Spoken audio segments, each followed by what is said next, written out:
Tasin Ber.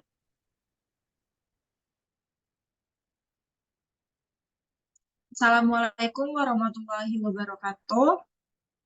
Perkenalkan, nama saya Rahmi Augustin dengan NIM 12145 dan ada rekan-rekan saya di sini. Yang pertama yaitu ada Albert Analavian dengan NIM 121450146. Selanjutnya itu ada Syakira Sania Mutmainah dengan NIM 10. Selanjutnya ada Nadia Fitriani dengan NIM 121450111 dan yang terakhir 14501. Nah, kami dari kelompok 5 akan menjelaskan mengenai hasil dari praktikum pembelajaran mesin modul 3 tentang klasifikasi pada kasus brain stroke. Di mana studi kasusnya yaitu terdapat sebuah data terdiri dari beberapa fitur. Kita misalkan data diperoleh dari masyarakat di suatu kecamatan X, kota G, lalu kita lakukan pengecekan apakah mayoritas orang pada kecamatan X memiliki brain stroke. Di sini jika iya yaitu 1 atau tidak memiliki brain stroke, maka kelasnya 0. Di mana dengan berdasarkan fitur BMI dan glucose level dilakukan dengan beberapa model machine learning yaitu Decision Tree, Random Forest, Neural Network, SVM. Lalu tentukan keputusan dan bandingkan beberapa model apakah kecamatan X bisa dikatakan sebagai kecamatan memiliki brain stroke terbanyak di kota G. Untuk penjelasan pertama akan dijelaskan oleh teman saya Zaki. Oke, baik, terima kasih. Hal pertama yang kita lakukan adalah mengimport data yang akan kita gunakan. Adapun data yang kami gunakan kali ini brain stroke atau stroke otak pada kecamatan X dan kota G, di mana data ini berisi data-data pasien dengan 11 atribut, yaitu jenis kelamin, umur, kondisi pasien, kondisi penyakit jantung pasien, status pernikahan, jenis pekerjaan, jenis tempat tinggal, rata-rata level glukosa dalam darah pasien, indeks massa tubuh, status merokok atau tidak, status terkena stroke. Apabila jika terkena stroke dia akan bernilai 1 dan jika tidak akan bernilai 0. Kemudian data tersebut akan dimodelkan dengan machine learning dengan metode machine learning yaitu Decision Tree, Random Forest, Neural Network, dan SVM.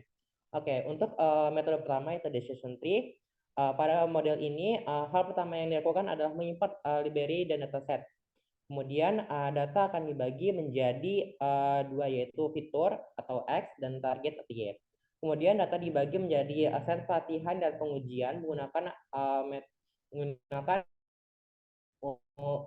train test split, di mana fitur-fitur ini kemudian disesuaikan skalanya menggunakan standar scalar. Kemudian model decision tree yang telah diintegrasi akan digunakan untuk memprediksi menggunakan data uji dan evaluasi model. Dan kemudian akan melakukan evaluasi model dengan membuat coefficient matrix. Kemudian selain itu, plot contour dibuat untuk memvisualisasikan batas keputusan atau decision boundary dari decision tree pada set pelatihan. Kemudian dengan menggunakan set pengujian atau test set,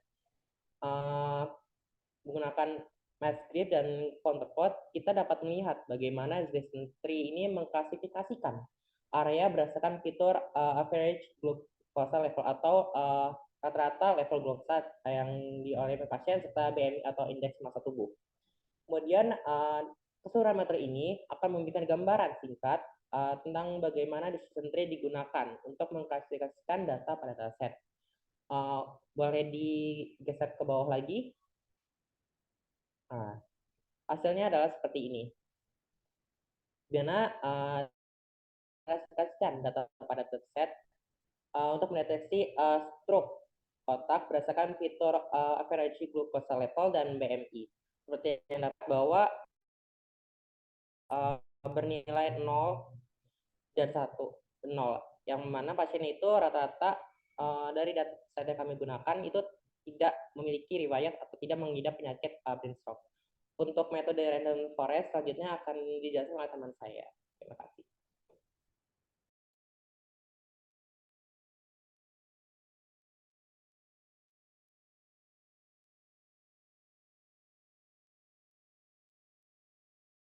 Baik, selanjutnya itu pada random forest. Yang pertama kita import library-nya, di mana library NumPy untuk operasi numerik, Matplotlib untuk visualisasi data, dan Pandas untuk manipulasi data. Selanjutnya dataset kita dibaca variabel data, dan fitur glucose level ini sama BMI dipilih untuk variabel X dan label untuk variabel Y. Selanjutnya, kita melakukan proses pemisahan data untuk training dan testing, di mana menggunakan train test, split, scikit-learn, dan 25% itu data digunakan sebagai data uji atau pengujian. Kemudian melakukan standarisasi standar standar scalar untuk memastikan skala yang seragam. Kemudian kita inisialisasi dan pelatihan model random forest menggunakan data pelatihan. Selanjutnya kita prediksi menggunakan data uji yang terakhir, yaitu evaluasi menggunakan confusion matrix untuk mengevaluasi performa model menggunakan data uji.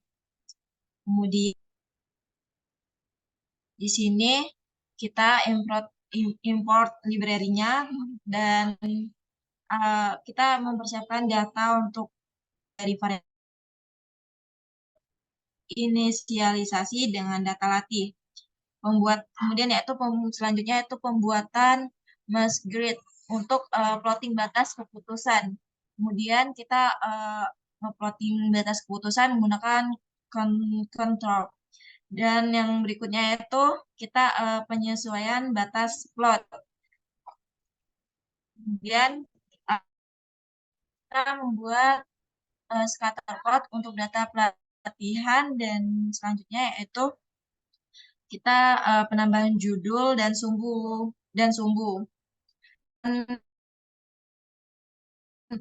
aplikasi training set, dan X-nya ini variabel X-nya yaitu glukosa level dan variabel Y-nya BMI. Kemudian kita tampilkan plot yang direpresentasikan oleh warna merah dan hijau. Selanjutnya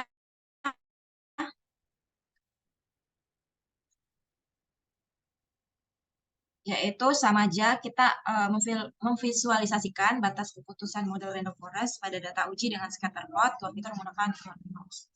Materi selanjutnya neural network akan dijelaskan oleh teman saya. Terima kasih. Baik, selanjutnya akan dijelaskan oleh saya, Nadia Fitriani, tentang model neural network. Nah, yang pertama yaitu kita mengimport library yang akan dibutuhkan. Terus kita memberi fitur untuk X, yaitu input dan Y itu outputnya. Lalu membagi dataset menjadi data latih dan data uji. Habis itu menggunakan data test split ini dari scalar untuk membagi dataset menjadi data latih dan data ujinya. Yang dimana variabel X trend dan Y trend itu berisi fitur dan label dari data latih, sedangkan X test dan Y test berisi fitur dan label dari data ujinya.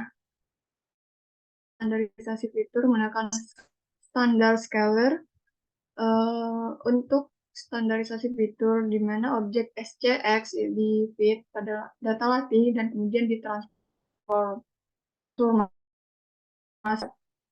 Lalu kita membangun sebuah model jaringan syaraf tiruan dengan Squeltial APA, yaitu menambahkan layer input dengan 2 neuron dan fungsi aktivisar ReLU, dan layer dropout-nya untuk menghindari overfitting.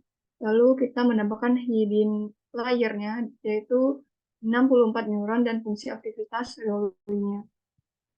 Dan menambahkan layer dropout-nya lagi, lalu menambahkan layer lagi output-nya dengan 1 neuron dan fungsi aktivitas sigmoid-nya. Lalu mengoptimasi model dengan optimizer, fungsi loss, dan metrik yang digunakan. Di mana optimizer yaitu Adam digunakan untuk menyesuaikan bobot jaringannya. Lalu fungsi loss, binary cross entropy, itu digunakan karena ini adalah masalah klasifikasi biner. Lalu ada metrik aquari di evaluasi performa modelnya. Lalu melatih model dengan data latih. menggunakan data latih dengan ukuran 32 dan lalu setelah itu kita melakukan prediksi dengan model. Threshold-nya adalah 0,5 digunakan untuk mengkonversikan probabilitasnya menjadi kelas biner, yaitu 0 atau 1. Nah, setelah itu kita mengevaluasi matriks menggunakan confusion matrix dan akurasi, di mana confusion matrix ini untuk mengevaluasi performa modelnya, sedangkan akurasi course-nya itu adalah menghitung akurasi modelnya. Lalu kita menampilkan plot model dengan mengimport matplotlib.pplot as PLT-nya ini, yaitu menampilkan plot yang membandingkan data aktualnya dengan hasil prediksi dari model. Lalu plot menggunakan fitur band I pada sumbu X dan label atau hasil prediksi pada sumbu Y. Dan berikut hasil outputnya. Dan nanti akan dijelaskan oleh teman saya pada analisis.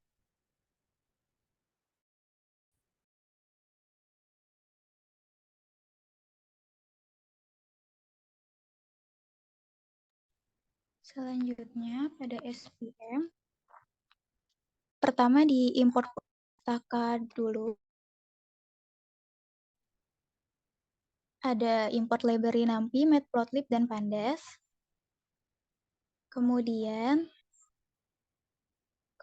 asumsikan bahwa dataset buat variabel baru namanya dataset dari data sebelumnya. Kemudian ambil fitur dari dataset dengan memilih kolom 8 dan 9 karena indeksnya dimulai dari 0. Kemudian ambil variabel target dari dataset. Lalu from sklearn model ini itu untuk membagi dataset menjadi data pelatihan dan pengujian atau train test dan test. Kemudian bagi data menjadi data pelatihan dan pengujian menggunakan train test split. Variabel test size menentukan proporsi data yang dialokasikan untuk pengujian dan random state digunakan untuk membuat pembagian data yang sama setiap kali kode dijalankan. Kemudian import standar scalars dari scikit-learn untuk menstandarisasi fitur. Lalu buat objek standar scalar untuk fitur. Lalu lakukan standarisasi pada data train. Lalu lakukan juga pada data test. Kemudian import SVC dari scikit-learn untuk support vector machine atau SVM. Kemudian dibuat objek SVC-nya dengan kernel linear dan mengukur nilai random state untuk probabilitasnya. Latih model SVM dengan data train tadi. Lalu lakukan prediksi data pengujian. Import fungsi confusion matrix untuk mengukur kinerja model. Lalu hitung matriks confusion matrixnya dengan membandingkan hasil prediksi dengan nilai sebenarnya pada data train. Kemudian import modul listed color map dari matplotlib untuk membantu dalam plotting. Kemudian buat variabel xset dan yset yang mempresentasikan data pelatihan. Lalu mesh grid ini dari dua data fitur untuk membuat bidang prediksi. Digunakan untuk buat dua array 2D dari nilai-nilai yang dihasilkan oleh NPR range.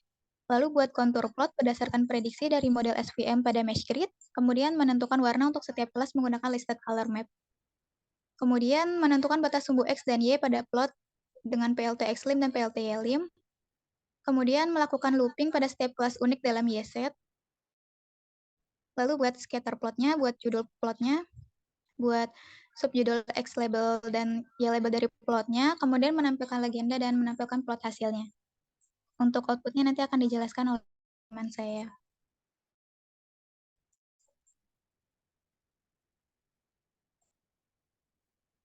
Selanjutnya, import modul listed color map dan matplotlib untuk membantu dalam plotting.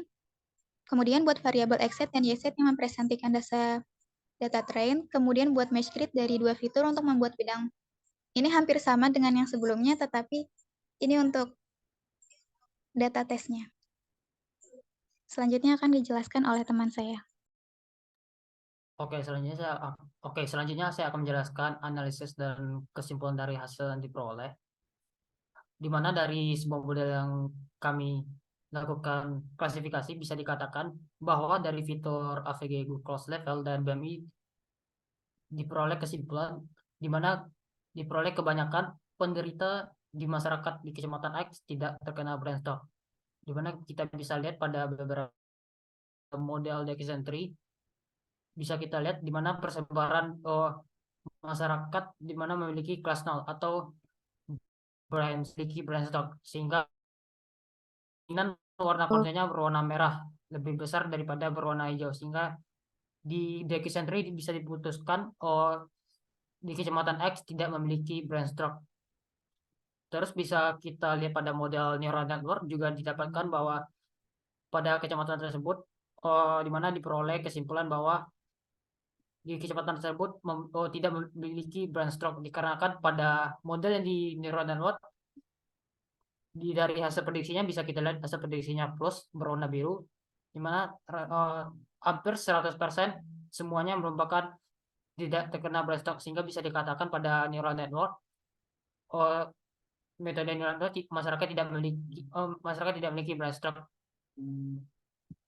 Terus kita pada random forest kita bisa lihat hasilnya di layar, di mana lebih kurang sama seperti di decisentry, di mana persebaran datanya di mana kebanyakan berada pada kelas 0 atau yang tidak terkena pada kontur lebih besar berwarna merah daripada warna hijau, sehingga pada random forest juga disimpulkan bahwa masyarakat tersebut memiliki brainstorm.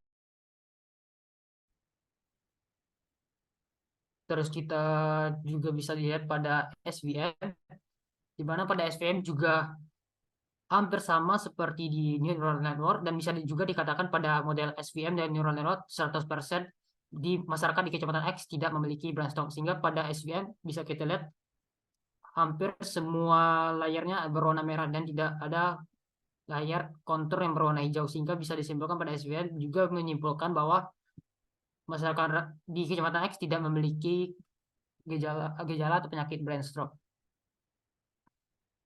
Sehingga dari beberapa model tersebut, pada model SVM bisa dikatakan 100% diperoleh langsung Kecamatan X tidak memiliki brainstorm, sehingga warna konturnya full merah, dan begitu juga pada model neural network. Namun akan tetapi beda dengan beberapa model yang lainnya seperti decisentry, random forest, di mana masih terdapat beberapa orang yang memiliki brainstorm, sehingga terdapat warna kontur yang berwarna hijau, namun ukurannya tidak sebesar warna kontur pada merah. Jadi dari studi kasus yang kita peroleh, Kecamatan X di masyarakat Kecamatan X dari beberapa model bisa dikatakan bahwa masyarakat di daerah tersebut tidak memiliki brainstorm, walaupun di beberapa model terdapat beberapa masyarakat. Dari analisis dan kesimpulan saya kembalikan ke moderator. Itulah tadi hasil presentasi dari kelompok 5. Lebih dan kurangnya kami memohon maaf. Saya akhiri. Terima kasih. Wassalamualaikum warahmatullahi wabarakatuh.